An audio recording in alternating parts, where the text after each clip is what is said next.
Let's have a conversation.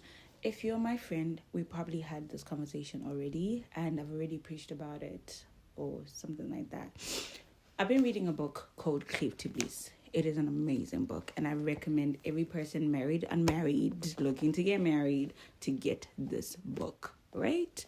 And in one of the chapters, they talk about how people ask them if they're going to move from this current city that they're staying in or go to another city, greener pastures. And they say something so good. They said that we do not move due to peer pressure, and our move guided and directed by the divine. And I said, word in season. They go on to give examples of how when Lot moved away from Abraham, he moved away from his source of blessing. And they spoke about how your destiny is intricately linked to your environment or the place that you are in. This is God.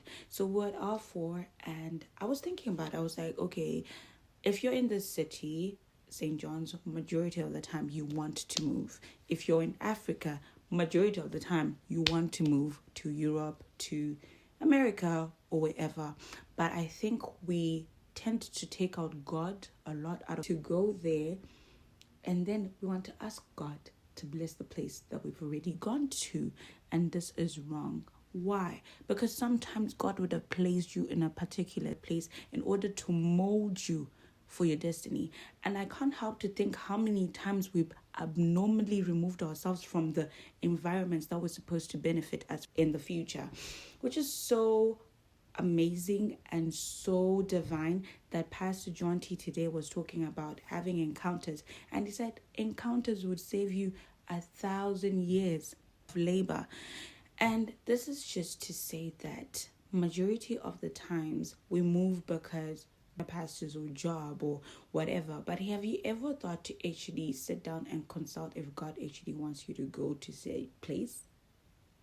Have you actually sat down and thought about, okay, have I learned enough in this place that God has placed me? For example, me being in this province, it's a whole divine testimony by itself. Obviously, it didn't feel like that when I came here, but I thank God for spiritual maturity that now I'm beginning to see and begin to realize. I'll take it back to the book of Genesis. It is said that Abraham heard God say, go to a place that I will show you. God told Abraham where to go. Go to a land I will show you. Majority of the times we want to go to our own land and then we want to drag God. I think I've preached about this a lot. The Bible itself even says in the beginning, God. So before you make that next big move, why don't you sit down and actually have an encounter and see, is it that God actually wants you to move? Because maybe there is some molding, there's some reconstruction that God is doing for you in that backside of the desert before He can even bring you to be a prime minister. This is just to encourage you as much as it is to encourage me.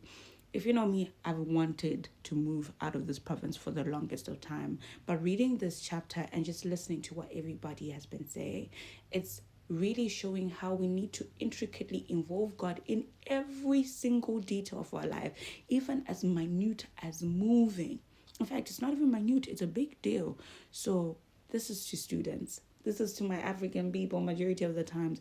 Before you go to Canada, before you go to China, before you move to Ottawa, ask and think, is God actually going to prosper me? Because wouldn't it be such an unfortunate case that you leave the source of your blessing, you leave St. John's where God was going to immensely bless you, make a great name out of you, even Zimbabwe where God was going to mold you, but because you culture has defined what you call a better living, you then decided to move. Yet God could have made great things with you. So before you actually make a big decision of moving or something, sit down and ask God. Ask God for divine direction. The Bible says that you will hear a voice behind you saying, this is the way, walk in it. Majority of the times, why do we not sit down and actually wait to hear God say, turn left, turn right, stand here? I would take it back to the children of Israel. They did not move if the cloud didn't move. The cloud of glory did not move. They sat where the cloud settled. And the one time where they disobeyed and went to fight the Amalekites without the presence of God, the Bible says that they were beaten down. So this is to say that where you go, where you are directed, where the Lord is leading you, that's the place you go. Not where society, not where trends, not where you deem greener pastures like these amazing authors have said. So this is just something to ponder upon. I hope you've been blessed.